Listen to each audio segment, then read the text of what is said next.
Hey guys, I'm MichaelShikashio, and this is Resource Guarding Part 2 for Fenzi Dog Sports Academy.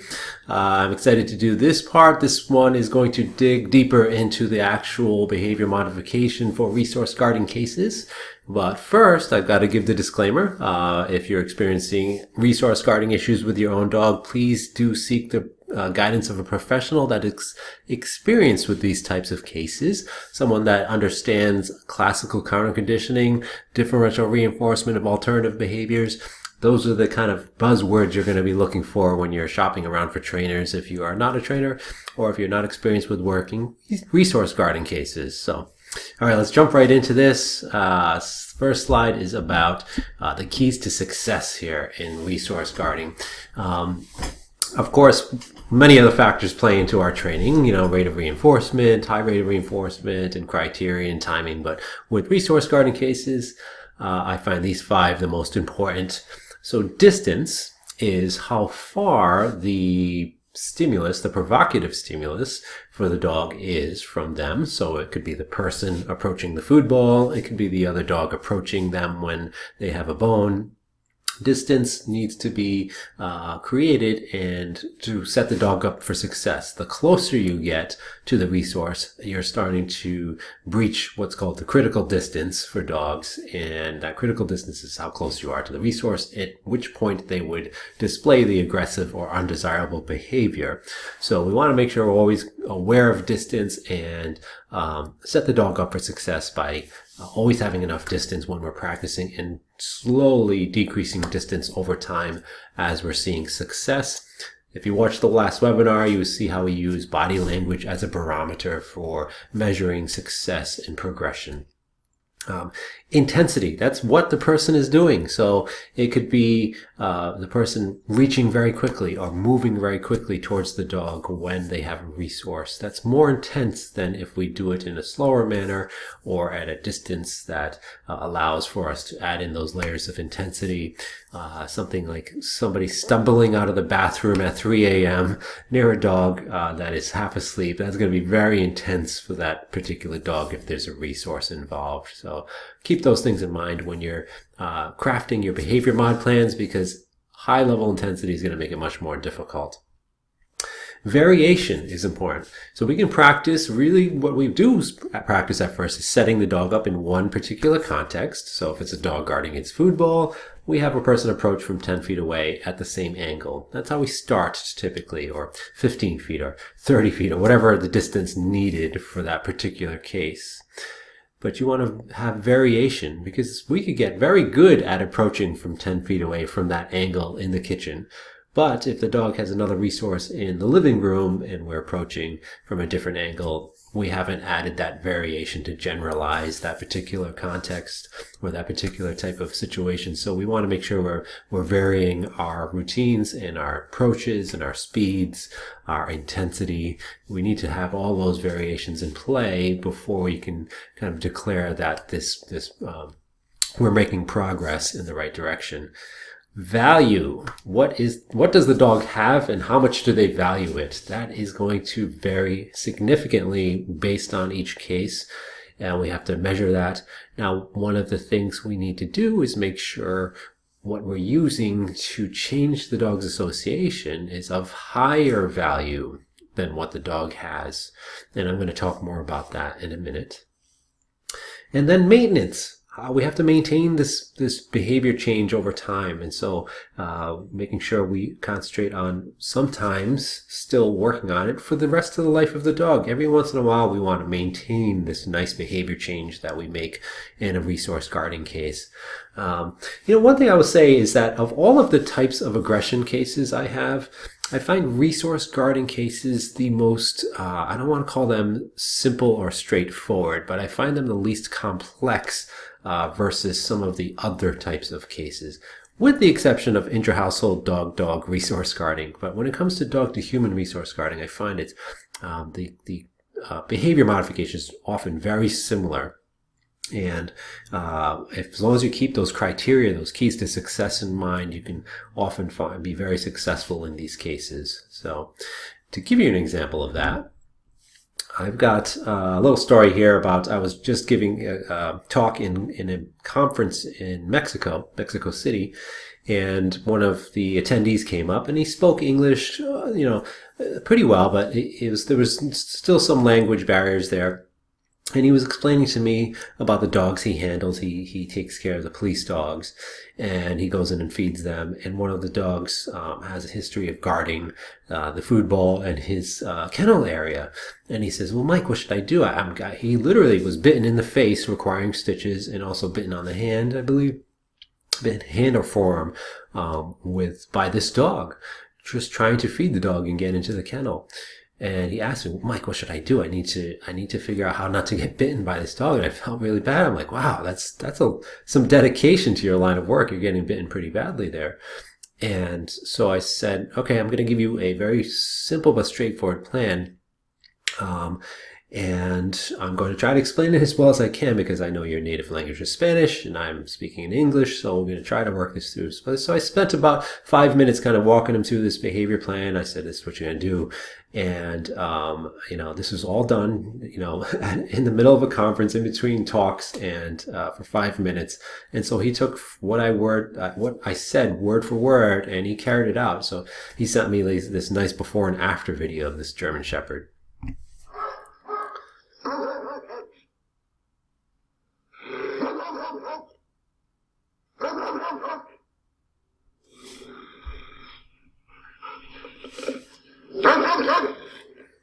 That Michael teach me.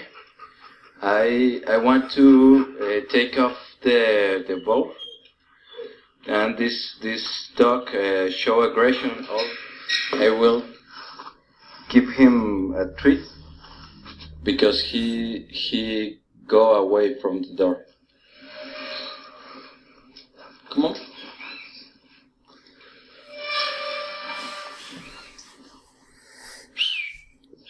Come on. Get it. Yeah, good boy. Good boy. And I of course it's easy to me to take the empty bowl. So it just shows you that sometimes a very straightforward and well-explained behavior modification plan can work, even if you're not there to coach the person. So it's not always that easy, of course, but sometimes resource guarding can be very straightforward. So when we're assessing value of things, we want to make sure that we really are looking at what is valuable for the dog and the context in which it might find value. I'm going to move my face over here. So our common comparison for clients is, all right, they've got $1 bills in the food bowl, and we're going to be tossing $100 bills at them to create an association that when I approach, something better happens. That's the most common resource guarding plan we might see. You might get variations in that, though, and it's important to be aware of that. Sometimes it's the quantity of that particular resource. So it could be the dog gets into the bag of food, which weighs 28 pounds, and they've got this jackpot of kibble, but you still might try to poach with your cheese or your hot dogs, which are the $100 bills. But it, at that point, might not be as valuable as that bag full of quarters. So keep that in mind while you're doing these value measurements in terms of what the dog is guarding. You can do preference tests if it comes to food and find really what is the hot ticket items for that particular dog, especially if it's going to be something you're using to change the association in your counter conditioning plans, or if you're doing an operant behavior, you still want to make sure you're using something very high value in the when you're working with the behavior modification. Novelty will also often create value. So there's something new to the dog. It could be the same item. You have, for instance, a stuffed pig with a squeaker in it one day. You give that to the dog, and they chew it up and they have fun with it. You come home the next day with the exact same stuffed pig with a squeaker on it, and it's just because that one is new, it's going to be much more higher value because it's novel for a short period of time, or sometimes a long period of time. But keep that in mind and make sure clients are aware of that. It can vary depending on how new the item is to the dog. I had a case the other day about the dog was fine with the item, meaning it was exchangeable. So we did object exchanges.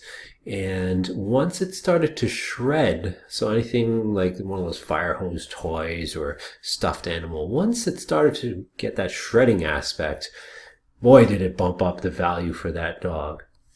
And it was very interesting because food was not, we did a bunch of preference tests. Food was not more valuable than whatever this dog had once it started to get shredded. So we started exchanging for higher value novel objects. So something brand new, some sort of new toy that we had to exchange for. Interesting case, but keep that in mind. Always assess value and figure out what is most valuable for that dog in that particular instance. All right, move my face back over here. So some of the troubleshooting things we need to look at with resource guarding cases, I just want to mention these before I get into the actual videos of some of the cases. These are very common mistakes that can happen with our clients, and they might have tried something. So backwards or simultaneous conditioning can happen in some cases, and what that is the presentation of the higher value item before they have the lower value item, or you're trying to make an association for the dog that a good thing happens after the actual stimulus. So clients can do this a lot. They'll use hot dogs or something to lure the dog away from the resource. Or they're using it in the context, and we see it in other contexts too with aggression cases. And I use this analogy all the time with clients that want to clip their dog's toenails or trim their dog's toenails. So they go to the kitchen, they grab the peanut butter, and they show the dog the peanut butter. The dog starts eating the peanut butter, and it's like, this is great. And then they clip the dog's nails because the dog's there. And then the next time they have to do it, they go to the kitchen, they get the peanut butter. They're able to maybe get in there and get the dog's toenails again. Third or fourth time they do it, the dog takes off running because they know that when the peanut butter comes out, it predicts the nail trims are going to happen. So make sure clients are aware that the order of events has to be that the dog must see the person approaching, and then that hot dogs happen. Not the hot dogs happen and then the person approaching, or them being at the same time, because you won't get that conditioned emotional response you're looking for. In fact, in some cases, you can make it worse. So blocking effect is something to be aware of. That's kind of like when the conditioned emotional response latches onto something else in the stimulus package. So it could be, for instance, the trainer's bait bag. The dog starts to get really good at saying, okay, every time mom comes over and she has her bait bag on, that means I'm going to get something good. And what happens is the client tries to do a cold trial or just does it in another part of the day, and they think it's been working really well. And they don't have their bait bag on. The dog goes right back to the previous undesirable behavior. A lot of times it's because that dog has latched onto that the only time something good happens is when I see that bait bag. So the way to make sure that doesn't happen is just have the client wearing a bait bag if that's what they're using for training. At other times of the day when there's no actual training in the context of resources going on, you can have them have treat stations around where it's not always on the person. You can move the location of that treat station, but be careful about that blocking effect that can happen where the dogs think it's something else really that's predicting the valuable, the higher value reinforcer is coming. Sometimes the setups are too difficult for the dogs, and that's where clients also have to be aware of not pushing things too quickly. So sometimes it's too high value of an object, so they're trying to start with raw bones right away, and they're tossing little kibble or something at the dog. Not going to work. It's not going to change that actual association for the dog. And it can be, think about if anything that you're doing in those setups, it could be the resting spot is too valuable.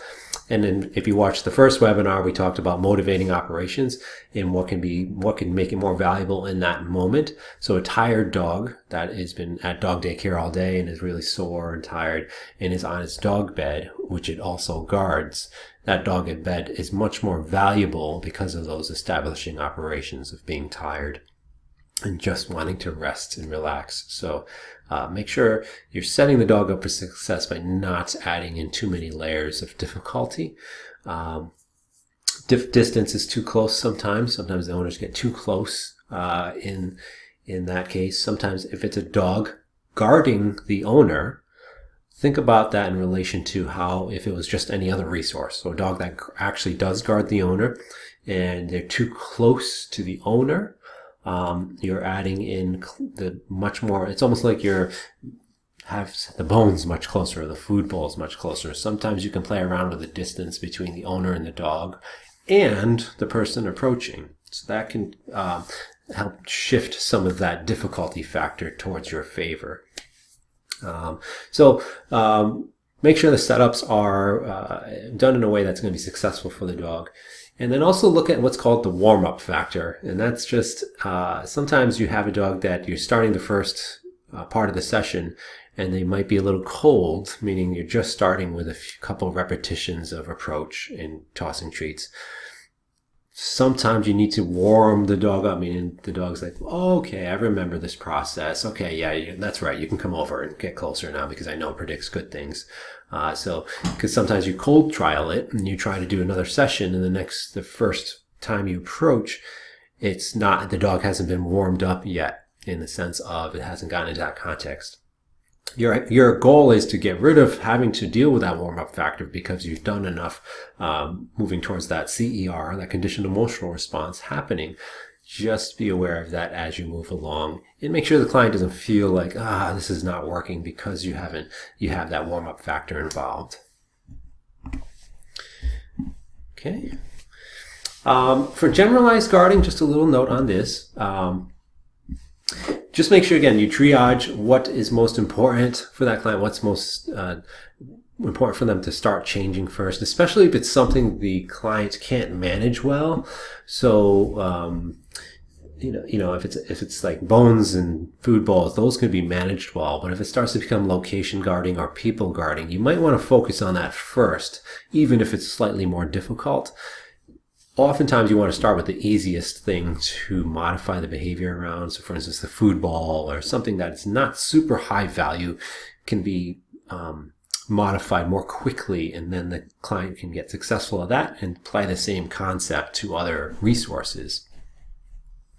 But you do want to go one at a time. In most cases, you don't want to try to modify too much, mainly because the dog is going to get satiated if you're using food in a high variety of contexts, which lowers the value of the item you're using. So, and beware of what's called value stacking, or just if the dog's on his dog bed with a bone or a Kong, and the person it's guarding is right there, you're adding a lot of different resources into that mix, and that's going to make it more difficult for you. All right, so if you remember in the last one when I talked about body language being your big barometer of success, you're looking for certain things that says the dog's conditioned emotional response is happening.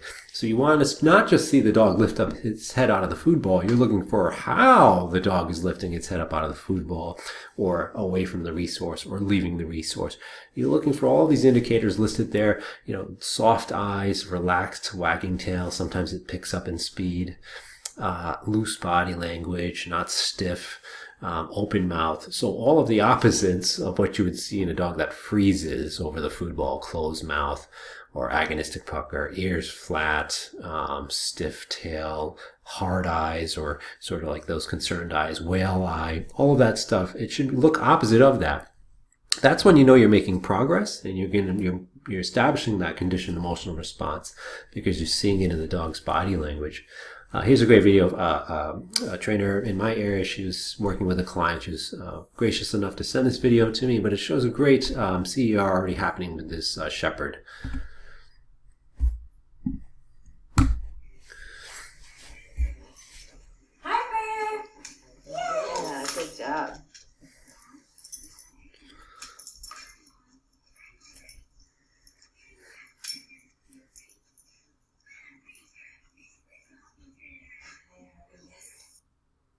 You can see open mouth, relaxed as much as you can, ears, tails relaxed. Everything's relaxed about that dog, and it's looking up in a way that almost signals that it's happy about the owner saying the dog's name. So that's what you're looking for, and you'll see more examples of that here in a minute.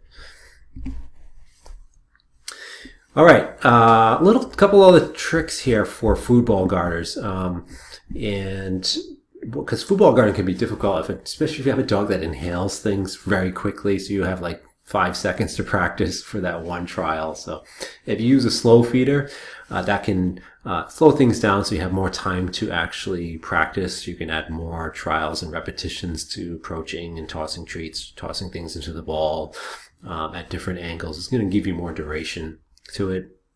Keep in mind though that you might inadvertently add value to the food ball for a little while because you've got something new and novel for the dog. So you're going to want to keep an eye on that. Typically isn't an issue as long as you're following all of the other steps correctly, meaning you're doing intensity correctly and distance is done correctly, and the value of what you have is higher than what's in the food ball. But I find them great for building in duration. So you can also do multiple trials in a session rather than just one meal time. It can be 5 or 6 short sessions broken up over one meal time. Sometimes you use canned food or messy food, raw food, things like that. You'll see in a little bit Laurel, one of my clients uses a yoga mat to actually spoon the dog food out on. You can also put it on paper plates or plates that you can slide to the dog. So small little bowls or cups or anything that if you want to spoon the food into in advance and you have like 5 or 6 of those, you can instead of just picture it as just like any other treat or anything you would have on the floor, you would just put that on the floor to either slide it to the dog or just leave it where you have it. And that's just, again, a good way to keep carpets clean and keep the floor clean if you're using something messy. So it's good also for it when you're working on stationing behaviors too, because it kind of reinforcement for location if you're working on a case like that. So a couple little tips and tricks for that. All right, so here let's jump into some videos here. First one is a dog that guards its food bowl. It guards toys. And so what you might see, you're going to see some variations in some of the videos coming up. In this one, the dog is, we're just cueing the dog's name. And when I cue a dog's name, provided it hasn't been used as a punisher, meaning like this dog's name is Ollie, and the dog doesn't have a history of people saying, Ollie, Ollie, to knock it off, because what can happen is that actually becomes a conditioned punisher for the dog. So we want to make sure we rule that out. We don't want to use something that already has a negative association with it. So in this case, the dog likes to hear its name, responds to when it hears its name. And you might get certain behaviors. You might see the dog look up away from the food ball. The dog might come to you when they hear their name. And so I'll take either one of those because it's behavior I like. The dog is leaving the resource or moving away from the resource voluntarily, and we can start to establish that conditioned emotional response at the same time. And so typically, again, if you pay attention in the last webinars, I talked about operant behaviors being a little bit easier for clients to grasp onto because it gives them something to focus on to train the dog. So if the client has that sort of direction or plan of saying Ollie, and the dog comes over, it gives them something to do rather than just focusing on being good at classical counter conditioning. So here we are with Ollie.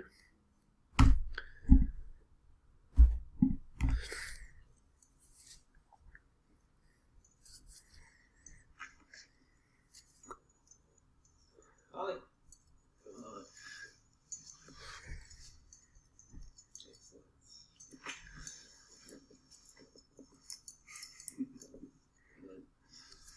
And this is the very initial stages of working with this dog. So we're not moving towards the resource at all at this point.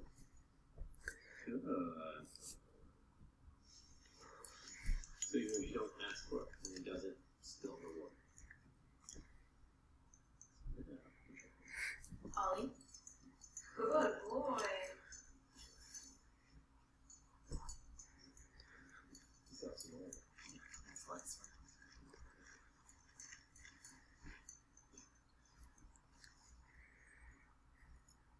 Molly.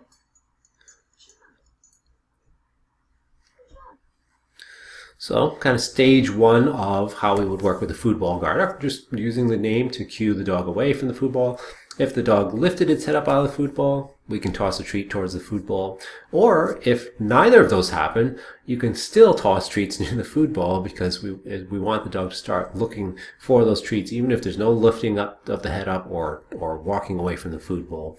Eventually, you're going to get that conditioned emotional response, provided you're doing things correctly with higher value reinforcers and you have enough distance. Next case here is Riley.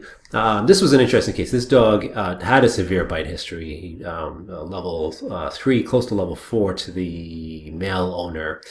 So we have this layer of safety in place. I've got a back tie attached to the kind of like a door handle way in the back. That's the garage entrance there. You see that orange leash going all the way there. So it's a long leash.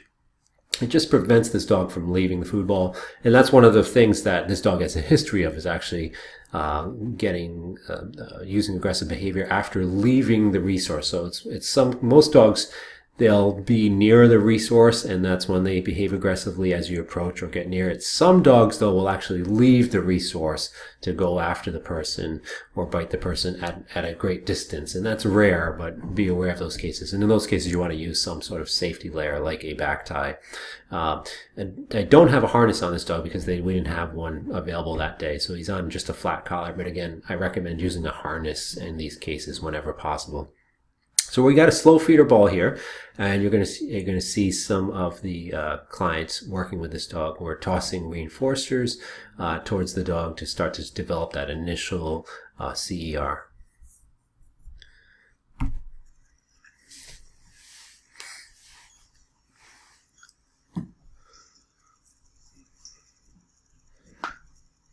And you're going to see a slight little lip curl here.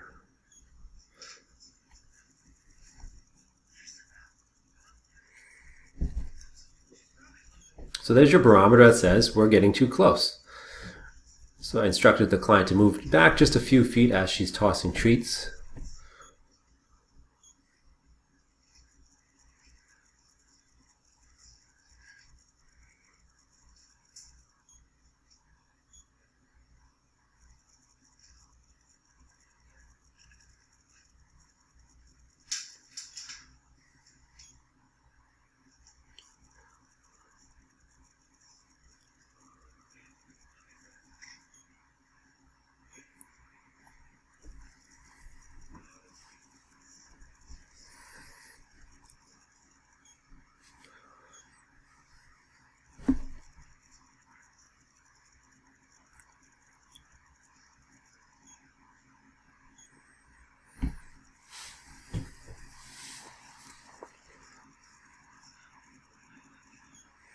So you see a little bit more relaxed face there, but don't take that as a false positive when you're working on these cases. You want lots of data that says that that's what the response you would get on cold trials. You're going to see, I believe it's in this video, where the client's able to get the food ball away safely.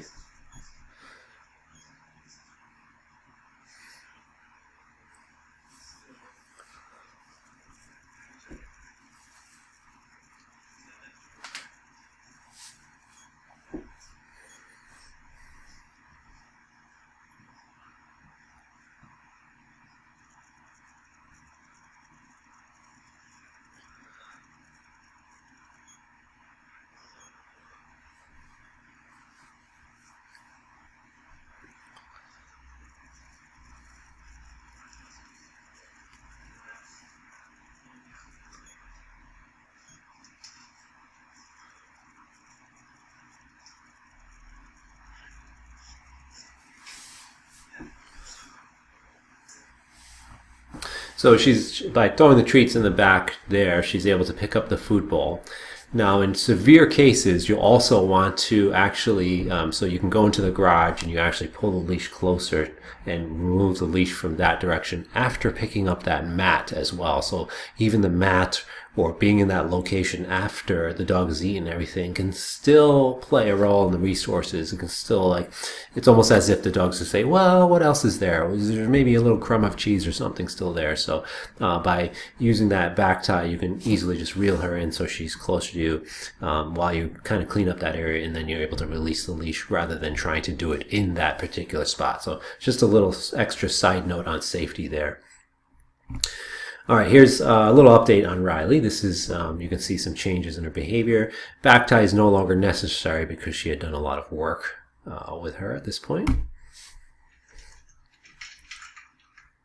Good girl, Riley. So she's looking up when the owner approaches. So the owner is the environmental cue to look up.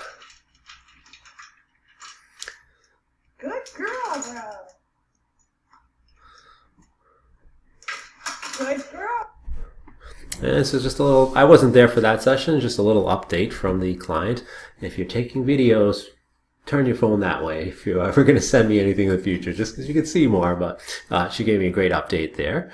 Now this case went on, and the food ball problem was fixed. She didn't have any problems with the food ball anymore. Nobody was getting bitten, and Riley was not showing any aggressive behavior around the food ball anymore. About 2 years after I worked with her, she had called me, the client called me or emailed me and said, I'm having a new problem with Riley, rather, and it's over paper towels. She's stealing paper towels, and she sent me this picture. One of her friends was over at a party. She dropped the paper towel. She went to try to grab it, and when Riley was kind of also going for it at the same time, she ended up getting it bitten in the finger. So I said, okay, let's go back out. And I said, well, a lot of this is going to look familiar, but we're also going to teach Riley how to voluntarily leave paper towels if they drop without saying leave it all the time. We want Riley to say, if I see a paper towel and I leave it, that's going to pay off really well for me. And so we concentrate on that, sort of this autonomous behavior of just leaving paper towels, and I'll go check in with my owner. Maybe I'll get a reinforcer then. And also drop it if we need to, but mainly with things that are like paper towels, we want to teach that leave it. So here's a little first part session with that. What she does here. Good girl. Good.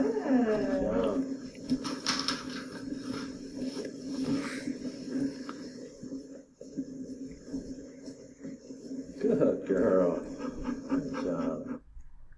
So all I did there was just mark her for starting to orient towards paper towels, and then she would turn away. She had a pretty good marker signal already installed, and anytime she would look at the paper towel, I would mark that and then reinforce it. So it's almost, in a sense, you're catching it before she goes towards the paper towel, and then if you're fast enough, she starts to catch on to that. So you mark her for noticing the paper towel, she disengages it, and she comes to get the reinforcer. She turns back, you mark her for looking at it, she turns back and gets the reinforcer. And then what you do is allow her a chance to do it on her own without you having to catch it and mark the orientation towards it. It should be oriented looking back, and then we can mark that behavior. So there's a little more practice showing that concept. Good. So she looked at it, looked back. That's what I'm looking for. So she's voluntarily leaving it alone. Yeah. But if she gets it, it's not the end of the world. I'll take either of those. She can bring it to me, drop it, or she can just look at it and leave it alone, and that's what I'll pay off for. Yeah. Good girl. So she looked at it again, and then she looks away. That's the behavior she's doing. I don't know. I didn't ask her to do it. No. That's important. You don't want to always have to say leave and drop it, all that stuff. Good girl. Good job. And I'm just tossing the treats that way for two things. In case I have to pick up the paper towel, or if I want to just reset her so she comes back and does the same. Good. Quickly at that time.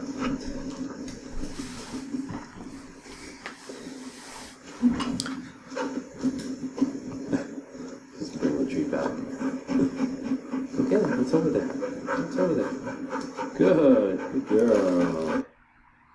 So in a sense, it's very similar to engage, disengage, almost a game. If you guys are familiar with that with other dogs, it's just teaching the dog, yeah, go ahead and look. You can look. If you leave it alone, it's going to pay off really, really well for you. So you just generalize that concept, and you just like any other behavior, you're going to set paper towels out and about, or just accidentally drop them. If she does pick it up, not a big deal. Don't make a big deal about it. You can ask her to drop if you've taught that to the dog, and you start to exchange for dropping. She's a retriever, so you can easily teach them to bring things to you, and it completely switches up their thinking as far as, I need to steal this and ingest it quickly because somebody's going to try to grab it to me, to, oh, let me just bring it over to them, and if I give it to them, it's going to pay off. So those are the two main things I focus on with stolen objects, paper towels or socks or whatever it is. I will focus on it like that. Okay, next up.